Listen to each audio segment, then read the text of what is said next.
Assalamualaikum warahmatullahi wabarakatuh. Salam semangat untuk kita semua.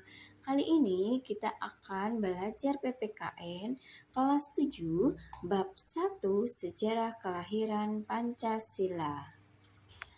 Sebelum kita belajar tentang materi sejarah kelahiran Pancasila, di sini akan dijelaskan terlebih dahulu bahwa sejarah kelahiran Pancasila itu dibagi menjadi beberapa subbab.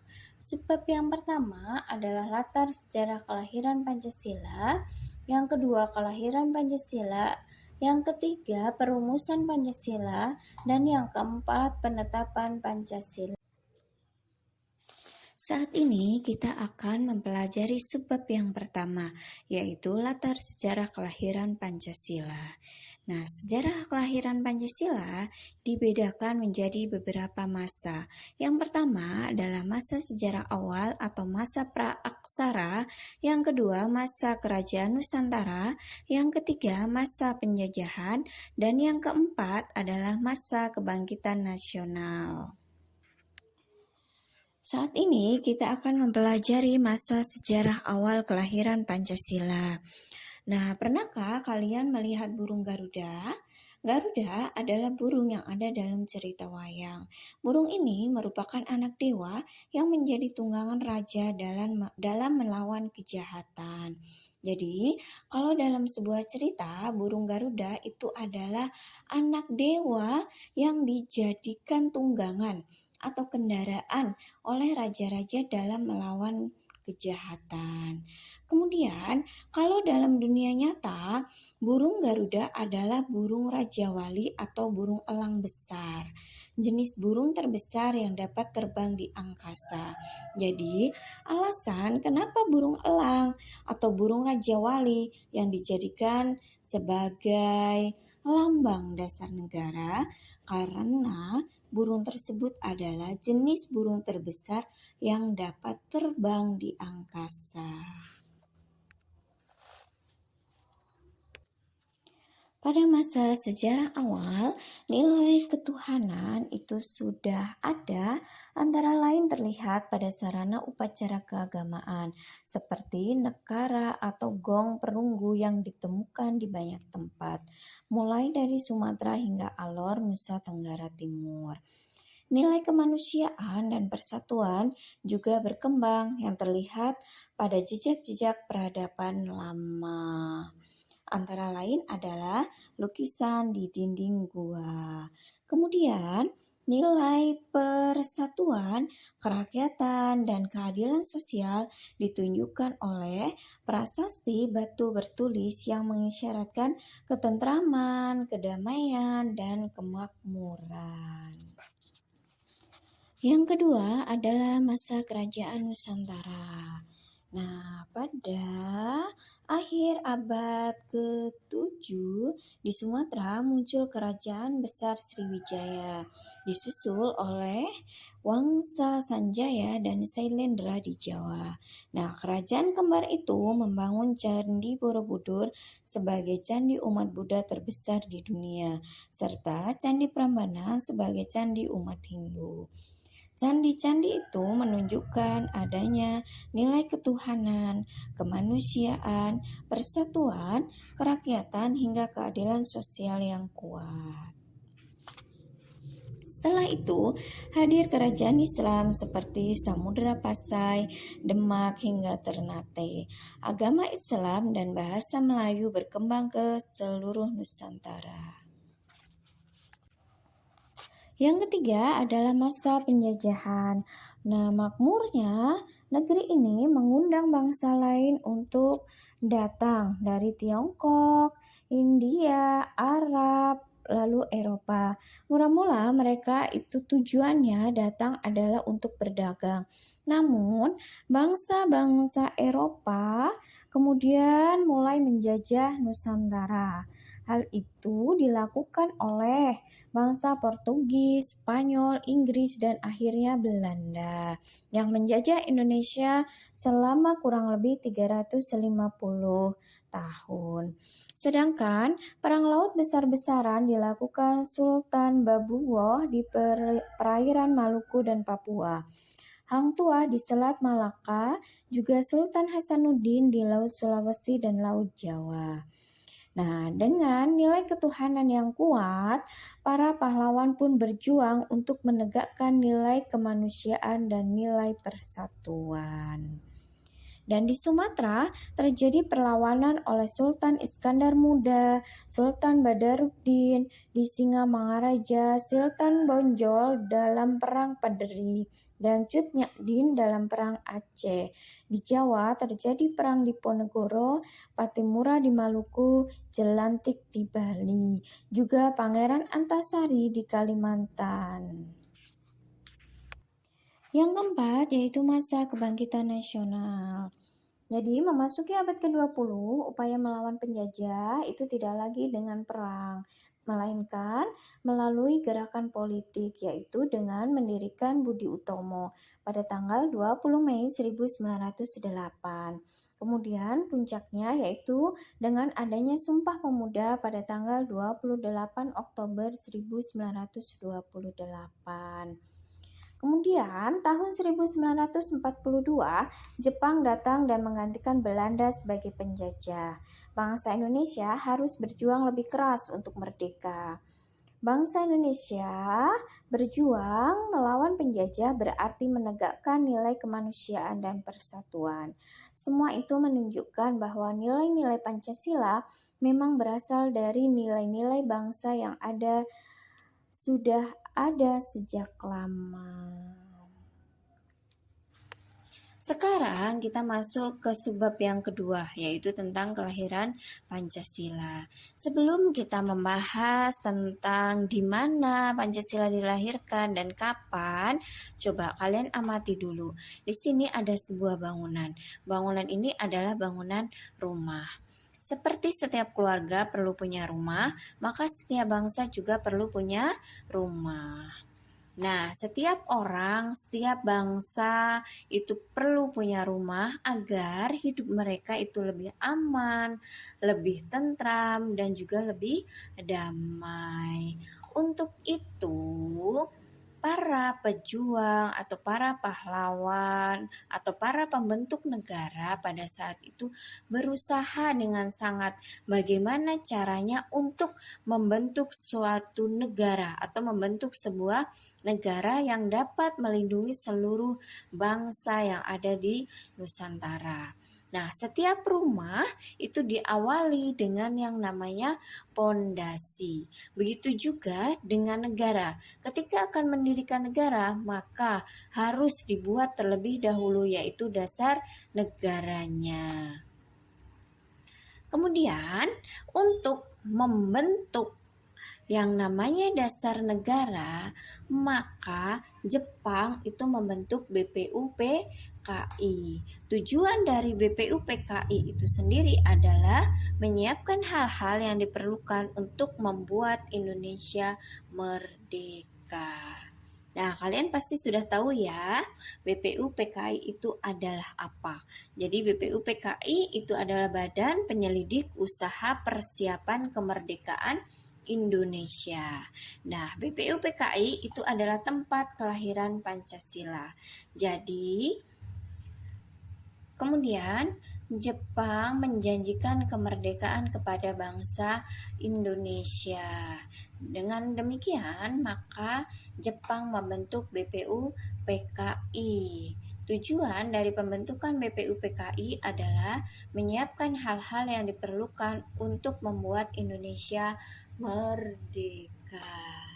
Nah, BPUPKI ini bertugas untuk merumuskan atau mengumpulkan usulan-usulan dasar negara. Jadi, BPUPKI ini adalah tempat kelahiran dari dasar negara kita atau kelahiran dari Pancasila. Ya, kita masuk ke subbab yang kedua, bagian yang pertama, yaitu merancang dasar negara. Membangun negara harus dimulai dengan membuat dasar negara terlebih dahulu, yang dimulai dengan sidang-sidang BPUPKI. Jadi, untuk membangun atau membuat suatu negara, sebuah negara itu harus dimulai dulu dengan membuat sebuah dasar negara. Nah, di sini yang akan bertugas untuk membuat dasar negara itu adalah BPUPKI. BPUPKI sendiri itu didirikan pada tanggal 29 April 1945. Pada tanggal 28 Mei, BPUPKI diresmikan. Jadi BPUPKI itu didirikannya itu pada tanggal 29 April 1945 dan tanggal 28 Mei 1945 baru diresmikan. Kemudian anggota dari BPUPKI itu berjumlah 69 orang yang diketuai oleh KRT Rajiman Widyodiningrat dan yang bertindak sebagai wakilnya itu ada 2 orang, yaitu yang perwakilan dari bangsa Indonesia adalah Raden Panji Suroso dan Ichi Bangase Yoshio sebagai perwakilan dari Jepang. Kemudian BPUPKI tersebut melaksanakan sidang pertamanya pada tanggal 29 Mei sampai dengan 1 Juni 1945. Nah, kita lanjut ya.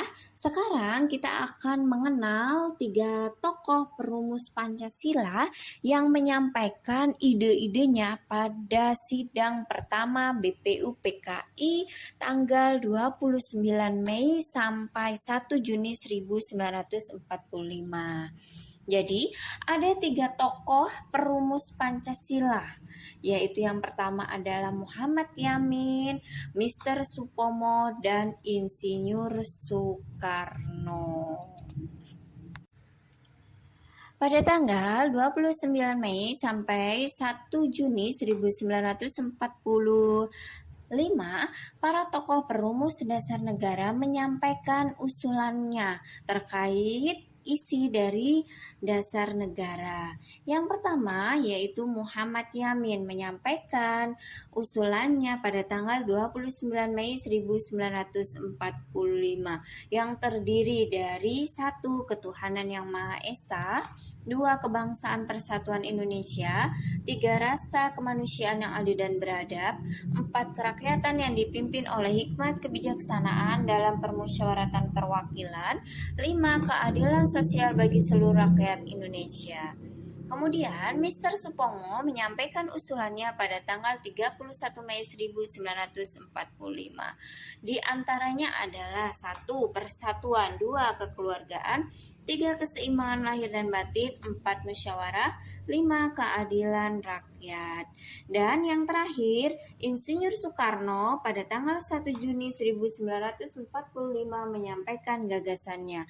Yang pertama adalah kebangsaan Indonesia, kedua internasionalisme atau peri kemanusiaan.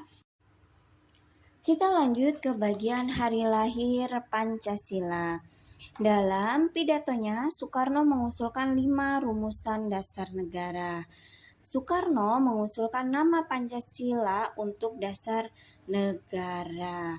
Nah, jadi pada tanggal 1 Juni 1945 ketika Insinyur Soekarno menyampaikan rumusan dasar negara, itu juga menyampaikan nama daripada dasar negara, yaitu mengusulkan nama Pancasila sebagai nama dari dasar negara Indonesia. Kemudian pada tanggal 1 Juni 1945 juga para peserta sidang BPUPKI menyepakati dengan nama tersebut atau dengan nama Pancasila sebagai nama dasar negara Indonesia. Kita lanjut ke subbab yang ketiga, yaitu tentang perumusan Pancasila.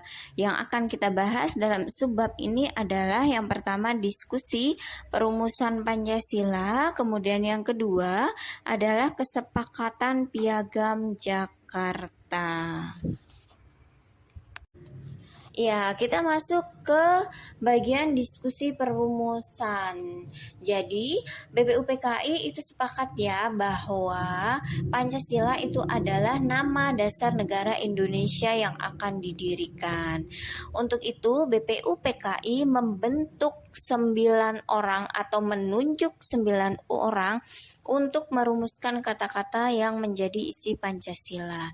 Nah, 9 orang yang ditunjuk oleh BPUPKI itu disebut dengan Panitia 9 yang terdiri dari Insinyur Soekarno, Muhammad Hatta, A.A. Maramis, Abdul Kahar Muzakir, Abi Kusno Cokrosujoso, Haji Agus Salim, Ahmad Subarjo, Muhammad Yamin, dan Wahid Hashim. Dan Panitia 9 itu sendiri diketuai oleh Insinyur Soekarno dan Muhammad Hatta sebagai wakilnya.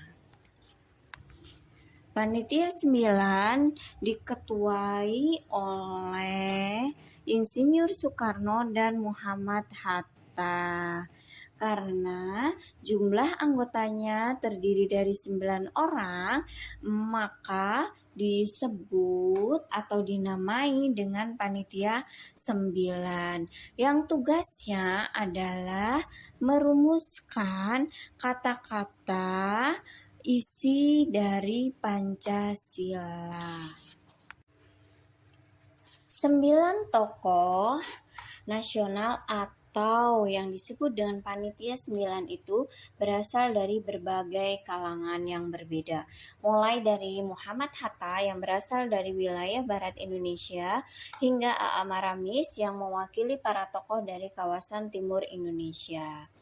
Pada bulan Juni tersebut, anggota 9 saling berdiskusi hingga mencapai rumusan akhirnya pada tanggal 22 Juni 1945.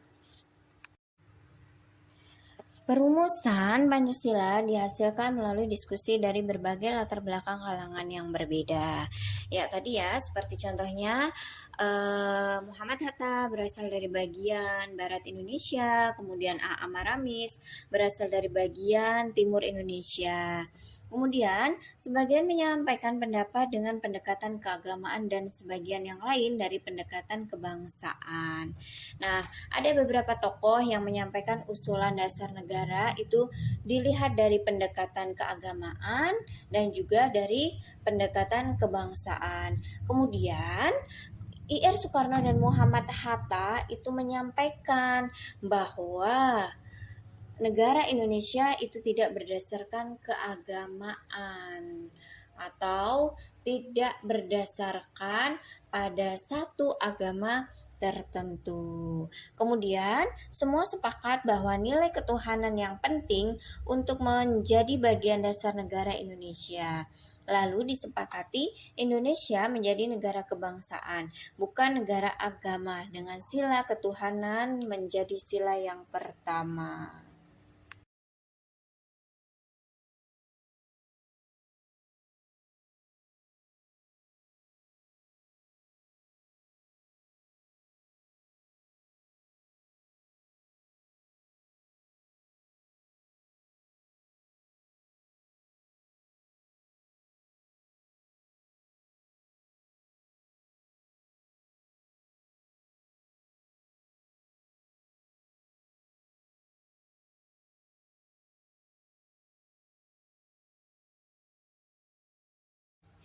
Kita lanjut ke pembahasan tentang kesepakatan Piagam Jakarta.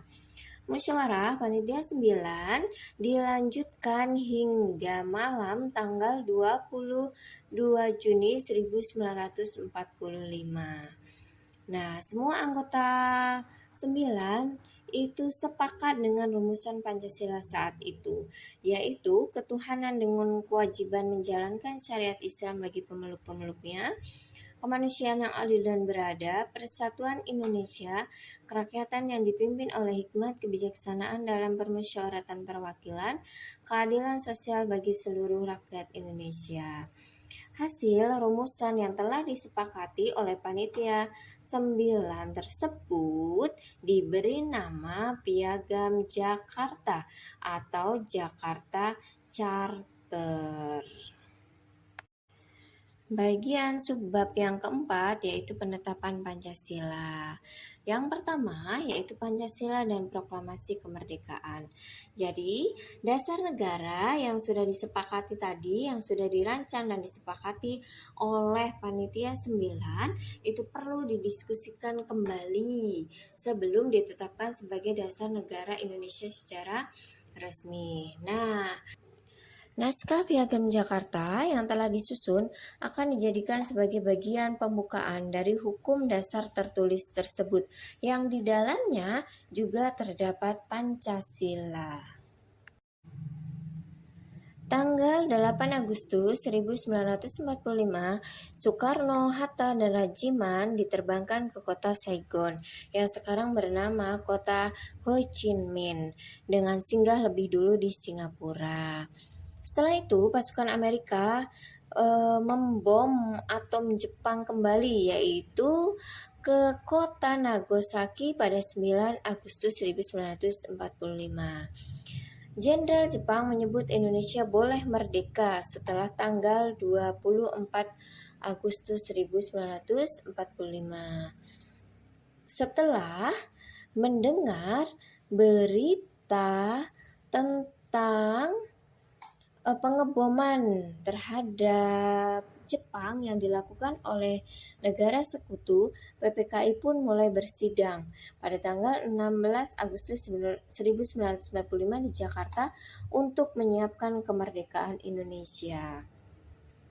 Maka tanggal 17 Agustus 1945, Soekarno-Hatta atas nama seluruh rakyat Indonesia memproklamasikan kemerdekaan Indonesia. Dengan menyatakan merdeka, bangsa Indonesia mulai mendirikan negara yang dibangun di atas pondasi atau dasar Pancasila yang sudah dirumuskan. Meskipun demikian, rumusan Pancasila tersebut harus ditetapkan lebih dulu agar resmi menjadi dasar negara. Kita lanjut ke penetapan dasar negara. Jadi tadi setelah dasar negara dirumuskan oleh Panitia 9, kemudian disepakati oleh anggota BPUPK yang lain, maka sudah saatnya dasar negara ditetapkan. Namun sebelum dasar negara ditetapkan, ada beberapa perubahan yang terdapat dalam sila-sila Pancasila. Coba sekarang perhatikan sila-sila Pancasila yang ada di dalam Piagam Jakarta hasil Panitia 9 dengan yang ada dalam pembukaan Undang-Undang Dasar 1945 yang ditetapkan oleh PPKI. Perbedaannya, sila-sila Pancasila yang ada dalam Piagam Jakarta dengan yang ada dalam pembukaan Undang-Undang Dasar 1945 itu berada di sila yang ke-1. Sila ke-1 yang ada dalam Piagam Jakarta berbunyi ketuhanan dengan kewajiban menjalankan syariat Islam bagi pemeluk-pemeluknya.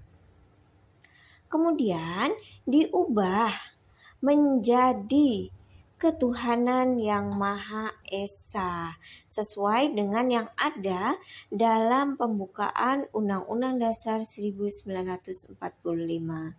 Perubahan yang dilakukan terhadap sila pertama yang ada dalam Piagam Jakarta itu karena adanya beberapa tokoh yang keberatan atas kalimat tersebut karena tidak semua bangsa Indonesia itu beragama Islam. Kemudian untuk menjaga persatuan bangsa, maka dirubahlah sila yang pertama yang ada dalam Piagam Jakarta menjadi ketuhanan yang Maha Esa. Pada tanggal 18 Agustus 1945, PPKI bersidang menetapkan pembukaan dasar hukum tertulis negara. Rumusan Pancasila tercantum dalam bagian pembukaan tersebut. PPKI juga menetapkan Soekarno dan Hatta sebagai presiden dan wakil presiden, serta membentuk Komite Nasional Indonesia Pusat atau KNIP untuk membantu presiden dan wakil presiden dalam melaksanakan tugas selama lembaga-lembaga negara yang lain belum dibentuk. Bersama Presiden, KNIP bertugas membentuk pemerintahan secara lengkap hingga Indonesia menjadi negara yang utuh dengan berdasarkan pada Pancasila.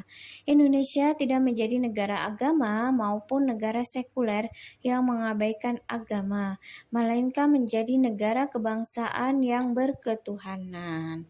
Jadi, dengan adanya perubahan pada sila pertama yang ada dalam Piagam Jakarta menyatakan juga bahwa negara Indonesia itu bukanlah negara agama, tetapi juga bukan negara sekuler yang tidak mempercayai agama, melainkan negara Indonesia itu menjadi negara kebangsaan yang berketuhanan, yang percaya dengan adanya Tuhan yang Maha Esa.